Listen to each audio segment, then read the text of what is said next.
Welcome to the Leadership Tea podcast, where senior leaders and executives come to lead clearly and with intention. My name is Shelby, and I'm joined by my dynamic co host, Belinda. Hey.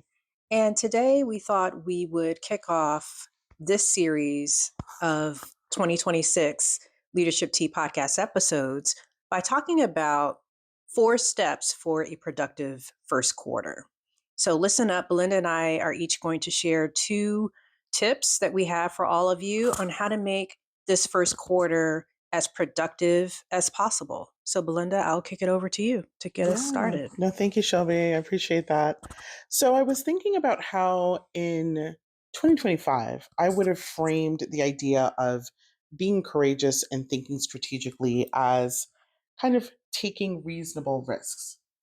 But as we come into 2026, where it's clear that there are a lot of changes happening in the market, there's a lot that's just very dynamic right now around the world. I think it's more about placing strategic bets. And it's really about identifying 1 or 2 things that you can take on during this quarter. And those 2 things should be things that if they were to change would really materially change the circumstances of your organization or your team or the project that you're working on, and thinking about what do you have to do in terms of talent or structure or processes in order to have an impact on the trajectory of the situation.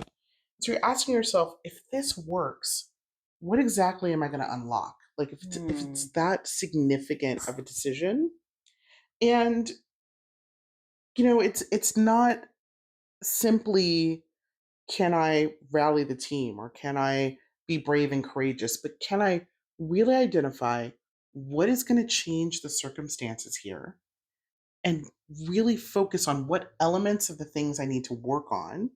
Do I need to hire differently? Do I need to train differently? Do I need to align myself with a different team? And really focus on that for the quarter. So as you enter quarter 2, you've really taken some risks, but they're going to pay off and they're going to pay off in a big way. I like the way that you frame that because I think it reinforces this idea of intentionality.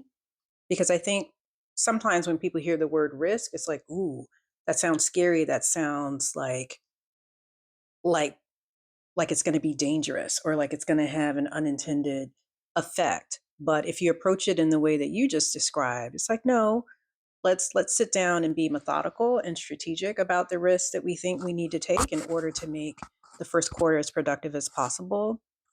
Again, I think the undercurrent is intentionality, No, which, 100%. yeah, Yeah. What about you? 100%. So, my tip is to audit your influence architecture. What do I mean by that? Yeah. In other words, activate your network. Think about who are the people that you haven't reached out to in a while who could be not even just allies, but who can help you reach some of those first quarter goals.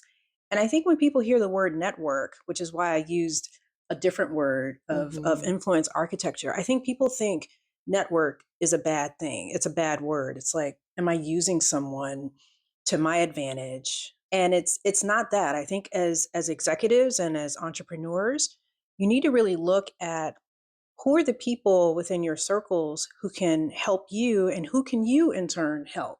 And one of the ways that you can do that, a lot of us are on LinkedIn. When was the last time that you actually audited your LinkedIn network to Hmm. see, are there leads that I could be reaching out to help me get that contract, to help me have that key conversation with someone else who can help me get that contract or who can help me land that business deal? And I think if you use the first weeks of the new year in the first quarter to really take stock of who's within your network, who are the people that you need to reach out to that you said you were going to follow up with, and you just haven't done it yet. You know, take stock of the people that you need to connect with. If it's someone that you know can help you get to that next goal. Or again, if it's someone that you owe a response to on something, I think it's just a good business practice. And as executives, the art of follow-up and making it personal as Yeah. opposed to like, yeah, thanks for that message, I'll get back to you. No, really get back to that person and make sure that you're cultivating those relationships Mhm. so that you can continue to maintain your strategic influence on others. 100%. And I think that pairs really nicely with the point that I just gave as well, that if you've got these strategic goals and you're taking these risks, there are people along the way that you need to help you. And 100%. Right. yeah, Right. like I love that idea. So I would offer, similarly building on that, Mhm. that in the first quarter, it's really important to think about aligning your systems, that there are points of friction within your organization, within Mhm. your sphere of influence. And this is a good time to be really real about what is and isn't working and get stuff to work right? Right. And it can't, obviously you can't take on everything. But if there's a process that's making your team inefficient Mhm. and nobody has wanted to rethink the SOP or sit down or rethinking the SOP is going to require difficult conversations with other teams Yeah. or it's going to require more resources, like we got to deal with it. At some point we have to deal with it. And people have a mindset at the start of the year that they're more open to change, I think. It's a better time to introduce change to your teams. Yes. And it's a better time to get people to think about things differently. I used to really use that opportunity to talk about resets, Mhm. right? Mhm. We know this wasn't working in quarter four. We know that, in another couple of quarters, we're going to have to deal with XYZ issue, guys. What's a different way to approach it? Yeah. So I think really just taking stock about where are the points of friction that are bringing those inefficiencies and doing what you can to really, align things quickly. Yeah. I would say the most successful organizations and teams that I've been on have had solid processes in Hmm. place. And the time to develop those processes, as you say, is now in the first quarter and not in the second quarter or the third quarter because you realize that the old way that you were doing things was not working. Well, guess what? Like half the year is already over, That's and now right. you're building the systems that you need to be Yeah. productive. That's counterproductive. Yeah. That doesn't work.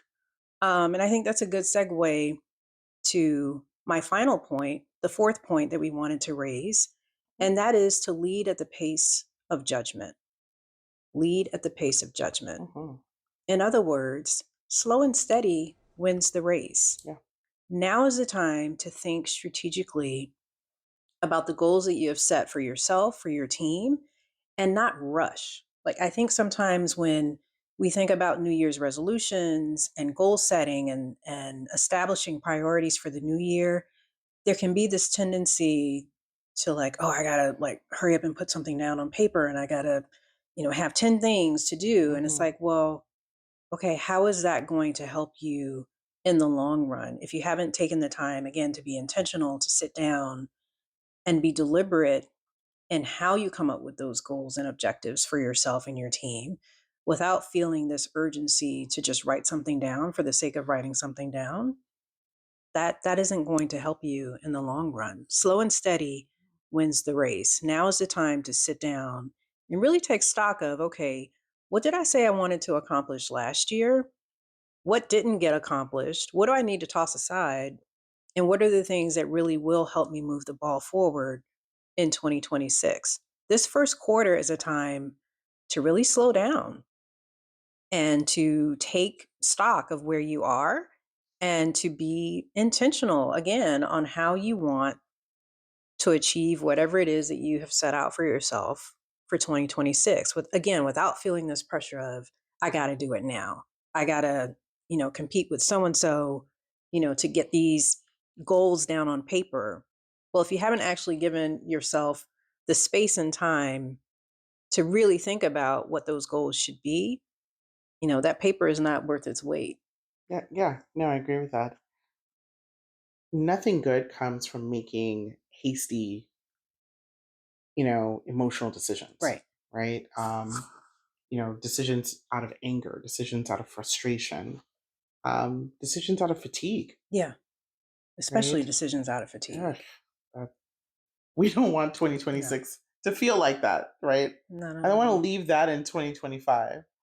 This quarter is an opportunity to take a deep breath, be honest with yourself about what is and isn't working and who can help you, Right. and begin to model for your team, for your organization, what that very strategic and deliberate and intentional leadership looks like. And you'll begin to see the fruits of it in quarter two and quarter three. 100%. And I would just add, if there are three words, three takeaways to remember from this episode: Mhm. strategic, alignment, intentional. And those are words to live by. I appreciate it. 100%, professionally and personally. Yes. So, look, we'd love to know what are your ideas on how to start your quarter one strong so that your team benefits throughout the year. If you have those ideas, please put them in the comments. I think we would benefit from hearing about it as well as our audience. And so we look forward to seeing that. Please don't hesitate to like, subscribe to our channel so that you can get more insights like this in the future.